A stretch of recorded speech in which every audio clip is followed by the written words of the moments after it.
Lucky bamboo ఇంట్లో పెంచుకునే వాళ్ళకు చాలా అంటే చాలా డౌట్ వస్తుంటాయి.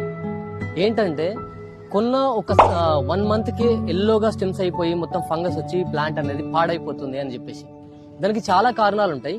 మనం చెప్పే ఒక 2 టిప్స్ ని పర్ఫెక్ట్ గా పాటించండి, మీ లక్కీ బ్యాంబూ హెల్దీగా ఉంటుంది. బ్యాంబూ ప్లాంట్ ని 2 విధాలుగా పెంచొచ్చు.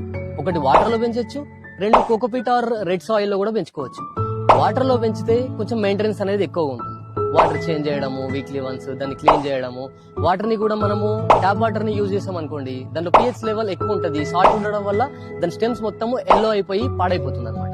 అదే మనం సాయిల్ గానీ కోకోపీట్ లో గానీ యూజ్ చేసాం అనుకోండి, అసలు ఎటువంటి ప్రాబ్లం ఉండదు, ఫంగల్ ఇన్ఫెక్షన్ అనేది రాదు. ప్లాంట్ కూడా గ్రోత్ అనేది చాలా స్పీడ్ గా ఉంటుంది, హైట్ గా పెరుగుతుంది, గ్రీన్ గా కూడా ఉంటుంది. సో మీకు వాటర్ లో పెంచితే బాగుంటుందా, కోకోపీట్ ఆర్ రెడ్ సాయిల్ లో పెంచితే బాగుంటుందా అనేది కామెంట్ లో చెప్పండి. అంతకుముందు మన ఛానల్ ని సబ్స్క్రైబ్ చేసుకోండి.